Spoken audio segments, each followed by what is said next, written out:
നീണ്ട കാത്തിരിപ്പിന് ശേഷം ഇന്നു മുതൽ 6ാം സെമസ്റ്റർ പരീക്ഷകളുടെ വാല്യുവേഷൻ ക്യാമ്പ് തുടങ്ങി. വാല്യുവേഷൻ ക്യാമ്പ് എന്ന് പറയുമ്പോൾ പലർക്കും പല രീതിയിലുള്ള സംശയങ്ങൾ ഉണ്ടാവാറുണ്ട്. അത് നമ്മുടെ കമൻറ്റ് ബോക്സിൽ ചോദിക്കാറുമുണ്ട്.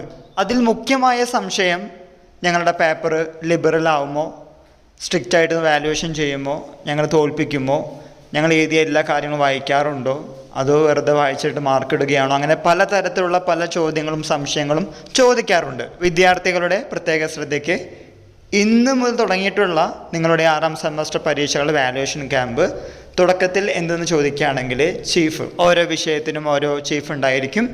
അവർ തരുന്ന ചില നിർദ്ദേശങ്ങളൊക്കെ ഉണ്ടായിരിക്കും.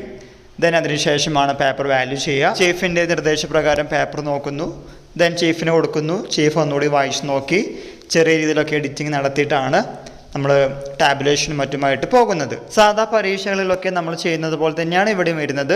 അത്യാവശ്യം പോയിൻറ്റ്സ് ഒക്കെ ഉണ്ടെങ്കിൽ, കീവേഡ്സ് ഒക്കെ ഉണ്ടെങ്കിൽ മാർക്ക് കൊടുക്കാറുണ്ട്. പിന്നെ 6ാം സെമസ്റ്റർ ആയതുകൊണ്ട് അങ്ങനെ റിജിഡായിട്ടോ സ്ട്രിക്റ്റ് ആയിട്ടോ വളരെ ഡിസിപ്ലിൻഡ് ആയിട്ട് അങ്ങനെ നോക്കാറൊന്നുമില്ല.